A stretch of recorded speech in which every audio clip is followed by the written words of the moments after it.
Bonjour, j'espère que vous allez bien et aujourd'hui je vous propose une nouvelle page d'histoire pour vous parler de l'histoire du parfum. Le sujet du parfum c'est beaucoup plus vaste que ce qu'on imagine à première vue parce que ça n'est pas seulement la parfumerie, la fabrication d'odeurs pour parfumer les personnes, c'est aujourd'hui quelque chose qui est extrêmement courant dans nos vies, à tel point qu'on ne le perçoit souvent même plus,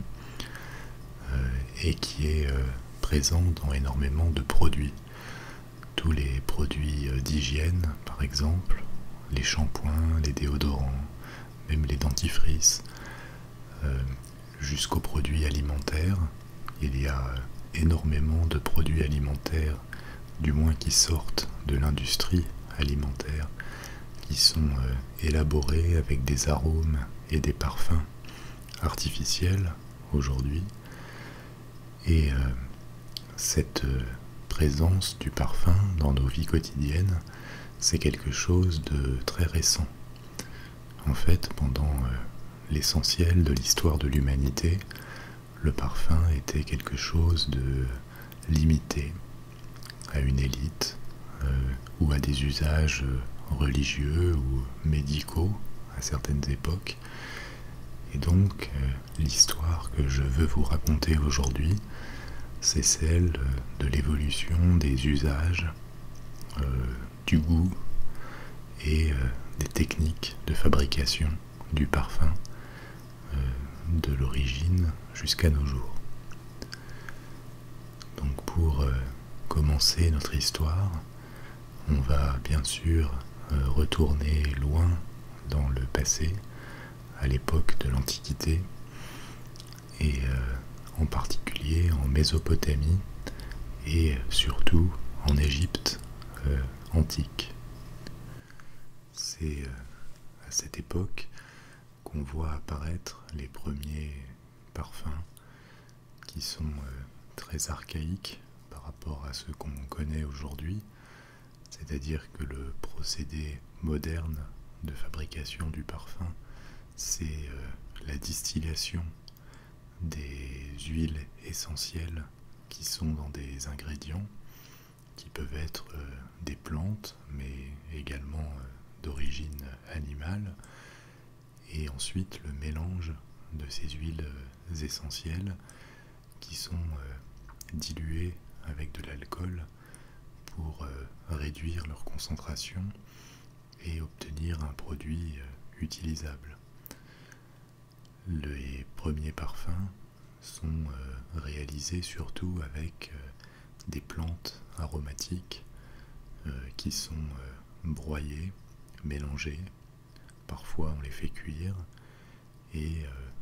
auxquelles on rajoute de l'huile pour que l'huile s'imprègne des molécules aromatiques qu'elles contiennent et garde leur odeur. Ces premiers parfums sont très souvent associés à la religion dans les civilisations égyptiennes ou mésopotamiennes, et en particulier en Égypte, ils sont élaborés en grande partie dans les temples par des prêtres qui ont la connaissance de ces techniques de fabrication. Ils servent aussi en Égypte pour la préparation des corps, des momies par exemple, à l'inhumation, puisqu'on traite ces momies avec des parfums. Il y a aussi un usage profane des parfums par une toute petite élite, puisque ce sont des produits chers et difficiles à trouver, mais généralement l'emploi du parfum reste quelque chose de très religieux, beaucoup plus que destiné à la satisfaction du public. Ce qui va répandre largement le parfum au-delà de l'Égypte, ça va être l'absorption, l'annexion de l'Égypte par l'Empire romain. Les Romains, quand ils s'emparent de l'Égypte, ils s'emparent aussi des routes commerciales par lesquelles les ingrédients arrivaient, des ingrédients comme l'encens, comme la myrrhe, comme les différentes plantes utilisées par les Égyptiens qui ne poussaient pas dans la vallée du Nil, mais ils utilisaient aussi des ingrédients plus locaux comme le miel, comme le vin parfois, et les Romains vont adopter l'usage et la fabrication du parfum et l'exporter tout autour de la Méditerranée, vers l'Europe de l'Ouest, l'Italie, la Turquie, l'Afrique du Nord, et même si le parfum va rester quelque chose de très élitiste, il va à ce moment-là sortir des frontières de l'Égypte. Mais l'usage du parfum, notamment en Europe de l'Ouest, va ensuite s'effondrer avec l'Empire romain, et il va rester cantonné à la partie orientale de l'Empire romain, dans l'Empire byzantin qui survit à l'Empire romain d'Occident. Et la prochaine étape dans le développement du parfum va être permise par l'épanouissement surtout de l'islam et du monde arabe à partir du 6e et du 7e siècle, puisque à leur tour les Arabes récupèrent beaucoup des acquis de la civilisation grecque et romaine, y compris le goût pour le parfum, et ils vont développer des techniques de fabrication et atteindre un niveau de raffinement qui ne s'était pas vu jusqu'à présent. En particulier, les Arabes inventent la distillation, qui permet de récupérer l'alcool pur et de extraire également des huiles essentielles de différents ingrédients, et ils se servent de ces découvertes pour avancer dans le raffinement des parfums, et mettent au point notamment ce qu'on a appelé à l'époque l'eau de rose, qui est une huile essentielle de rose mélangée à de l'alcool, qui est découverte par le monde occidental à la suite des croisades, et qui connaît un succès considérable, puisqu'on n'imaginait pas pouvoir extraire avec une telle intensité le parfum des fleurs. Pendant que le monde musulman développe ce genre de raffinement, au contraire, en Europe, l'usage du parfum a tendance à reculer pendant la première partie du Moyen-Âge. Il recule avec beaucoup d'autres acquis du monde antique qui disparaissent dans les premiers siècles du Moyen-Âge, parce que c'est une période d'instabilité et de stagnation technique qui fait que le monde musulman au milieu du Moyen-Âge a une avance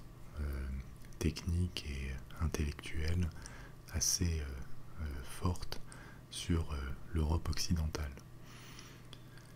Mais peu à peu,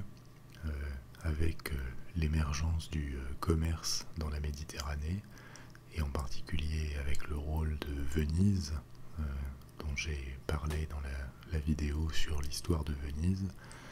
le parfum revient à la fin du Moyen-Âge dans le monde occidental, et il revient déjà par des canaux commerciaux et par l'adoption en Italie des procédés de fabrication. Venise devient un centre de production de parfums. Et à cette époque, le parfum est apprécié pour son odeur, bien sûr, mais c'est aussi un moment où on lui prête des vertus médicales. C'est un peu les premiers pas de l'aromathérapie, même si celle qui est pratiquée au XXe siècle a en fait été réinventée il y a quelques dizaines d'années, mais elle repose un peu sur cette même croyance que les odeurs ont des pouvoirs médicaux, et l'utilisation du parfum va connaître un boom pendant les grandes épidémies du Moyen-Âge, qui interviennent surtout à la fin du Moyen-Âge, au XIVe siècle, quand la peste noire se répand en Europe. S'installe la croyance que l'air, les miasmes peuvent être purifiés par des odeurs qui vont les cacher. Vous avez peut-être déjà vu ces images pendant les épidémies avec des gens qui portaient une sorte de masque comme un bec pointu dans lequel on mettait des aromates, où on faisait même éventuellement brûler des parfums, avec cette idée que ça permettrait de se protéger. Évidemment, on connaît maintenant l'origine de la peste, qui n'est pas du tout transmise par l'air, mais qui est transmise par la morsure des rats ou par des puces, et donc c'était une protection inutile, mais elle réinstalle l'usage du parfum sous différentes formes, des onguents, des huiles, et même si c'est encore marginal, des parfums alcooliques qui sont donc venus importés depuis le monde musulman. L'étape suivante pour l'Europe passe par l'installation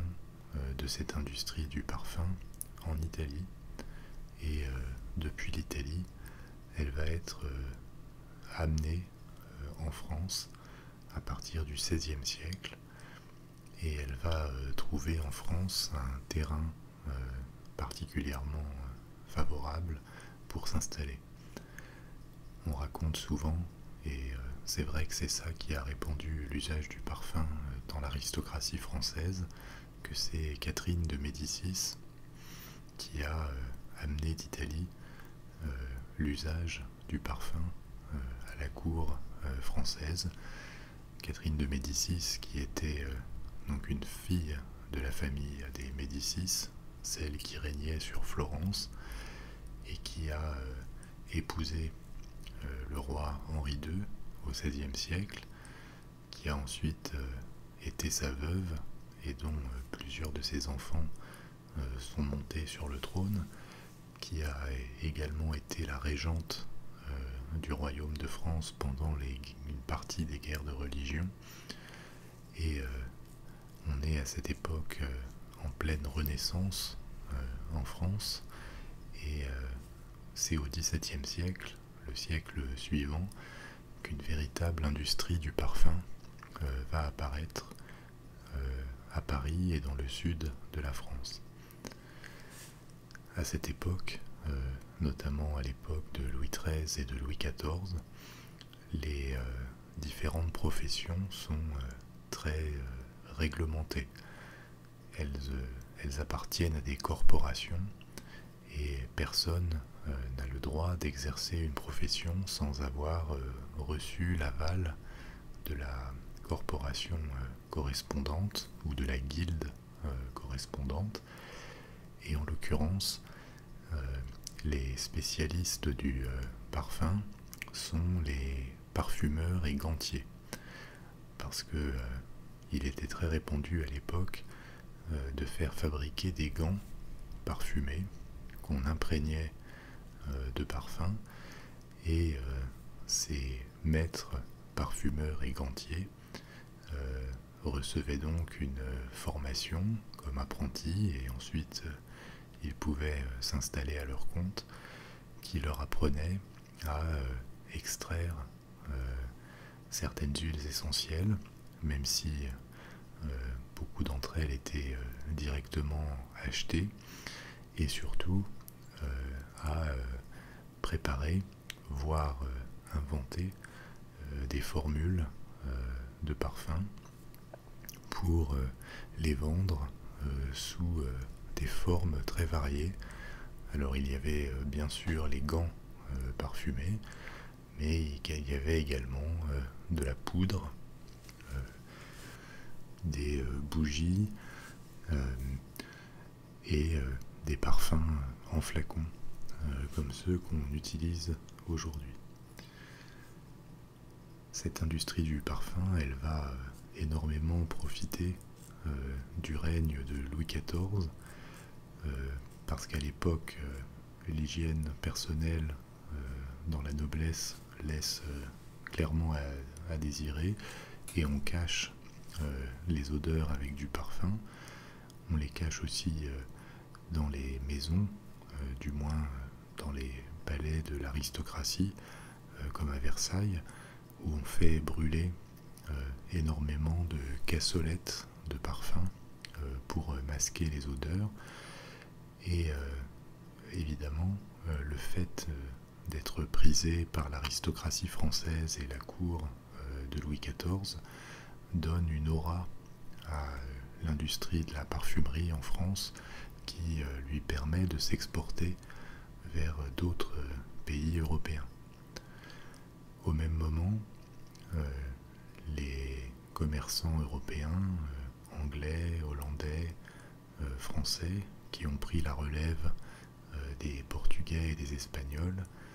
ramènent énormément d'ingrédients nouveaux dans la parfumerie, avec les découvertes de certains ingrédients venus des Amériques, venus d'Asie. Donc on utilise plus facilement et on démocratise relativement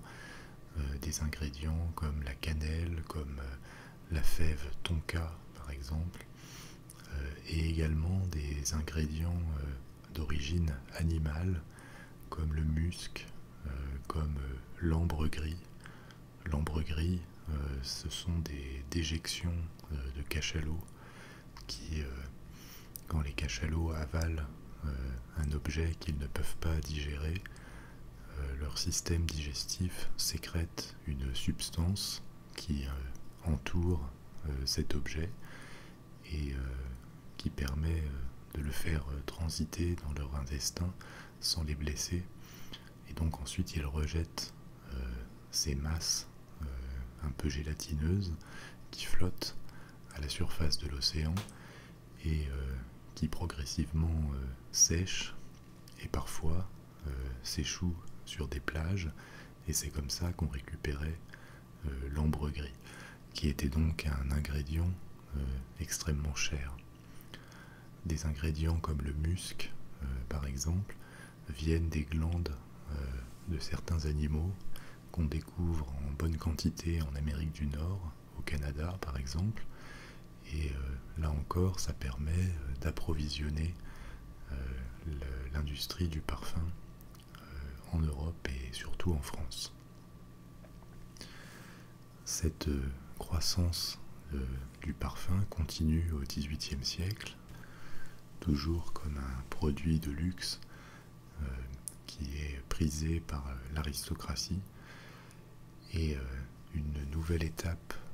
importante est franchie au milieu du XVIIIe siècle avec la première eau de Cologne. Alors, il y a souvent une confusion parce que eau de Cologne, ça a deux sens différents. L'eau de Cologne, historiquement, c'est un parfum avec des notes de lavande et surtout d'agrumes qui sont caractéristiques, qui a été inventé par un parfumeur italien qui était installé à Cologne, en Allemagne, et dont la formule a connu un succès énorme parce qu'elle était très florale, très novatrice, très agréable, et elle s'est donc répandue dans toute l'Europe, et elle a été beaucoup copiée par d'autres parfumeurs. La confusion vient du fait qu'aujourd'hui, quand on parle d'eau de Cologne, on ne parle pas de ce parfum en particulier, mais plutôt d'un niveau de concentration d'un parfum en huile essentielle. Le monde du parfum a une sorte de hiérarchie entre les eaux de parfum, les eaux de toilette et les eaux de Cologne. Chaque niveau correspond à un degré de concentration et donc de durée et d'intensité différents du parfum, les eaux de Cologne étant les moins concentrées, et c'est en général ce qu'on entend aujourd'hui par eau de Cologne. Mais dans l'imaginaire, les eaux de Cologne ont gardé ce côté citrique qu'avait l'eau de Cologne originale. Et donc l'industrie du parfum continue à rester ce privilège aristocratique gagné un peu plus au XVIIIe siècle et au début du XIXe siècle par la bourgeoisie, avant de connaître une révolution majeure au XIXe siècle, et notamment dans la deuxième moitié du XIXe siècle, qui est un moment où on invente par des procédés scientifiques et chimiques des ingrédients qui peuvent remplacer les ingrédients naturels. Jusqu'au milieu du XIXe siècle, et même à la fin du XIXe siècle, tous les ingrédients de la parfumerie sont des produits naturels dont on a extrait le principe, l'essence, pour les mélanger et les diluer. À partir de ces dernières années du XIXe siècle, on découvre différents produits comme la vanilline par exemple, qui est une reproduction presque parfaite de l'odeur de la vanille naturelle, la coumarine qui est une copie de l'odeur de la fève tonka. On découvre d'autres molécules de ce type de plus en plus, et même si au début le monde de la parfumerie est très réticent à utiliser ces produits dans les parfums parce qu'ils sont beaucoup moins chers et ils sont jugés un peu vulgaires, les réticences vont tomber petit à petit, et en particulier elles vont tomber dans les années 30 avec la contribution d'un personnage important dans le monde de la mode qui est Coco Chanel, qui va non pas créer mais donner son nom à des parfums qui utilisent très largement ces substances de synthèse, notamment qu'on appelle les aldéhydes, qui amplifient fortement l'odeur des parfums naturels. Et les parfums les plus connus de Chanel, comme le numéro 5 ou le numéro 19, je crois, sont des parfums qui utilisent en grande quantité ces nouvelles molécules qui vont largement conditionner l'industrie du parfum au XXe siècle. Parce qu'également à cette époque, changement des modes de vie oblige, le parfum commence pour la première fois à se démocratiser, les prix chutent grâce à ces ingrédients d'origine industrielle qu'on arrive maintenant à fabriquer. L'extension de la classe moyenne donne accès au parfum à des tranches de la population qui n'y avaient pas accès du tout avant, et pour qui le parfum représente l'accession à un certain luxe, et parallèlement, l'industrie chimique continue à faire des progrès et à créer des molécules aromatiques qui parfois sont extrêmement différentes des produits naturels. Donc on crée des odeurs totalement nouvelles qui vont se répandre au-delà du parfum dans des produits de consommation comme ces produits d'hygiène que j'évoquais au début. Le XXe siècle, c'est aussi un bouleversement dans la façon dont fonctionne l'industrie du parfum. Jusqu'au début du XXe siècle, être parfumeur est une profession à part entière, et les parfums sont vendus sous le nom de leur créateur. Au XXe siècle, ce sont les grandes maisons de la mode qui commencent à récupérer le parfum, qui devient un des produits et un des symboles de l'univers qu'elles tentent de vendre à leurs clients. Et donc le parfum rentre dans une stratégie ou une sorte de gamme de produits qui sont offerts par des sociétés spécialisées dans la mode ou dans le luxe. Et aujourd'hui, c'est très largement comme ça qu'est structuré le monde du parfum. Il existe encore des parfumeurs indépendants, certains d'entre eux ont même pu être ont connu un certain succès, mais l'essentiel des parfums appartiennent en fait à des marques de mode et à des groupes de luxe qui généralement ne conçoivent pas les parfums eux-mêmes. Ils font appel à quelques grandes entreprises, il y en a assez peu, 3 ou 4, qui sur la base d'un appel d'offres conçoivent les parfums et qui ont parmi leurs salariés des nez spécialisés dans la création de parfums. Et ce sont d'ailleurs ces mêmes fournisseurs de parfums qui inventent les parfums de luxe, mais qui fournissent aussi toute la gamme des parfums qui servent dans les shampoings, même jusqu'à des parfums de voiture, de détergents, et qui également généralement fournissent des arômes pour l'industrie alimentaire. Donc derrière une image de luxe, on a en fait derrière une véritable industrie qui ne fonctionne plus du tout comme les parfumeurs du XVIIIe ou du XIXe siècle, même si elle continue un peu à cultiver cette image pour jouer sur l'ambiguïté. Aujourd'hui, les grands centres dans le monde où sont élaborés les parfums, ça reste déjà Paris, qui concentre probablement entre un tiers et la moitié des nez qui fabriquent des parfums dans le monde. C'est également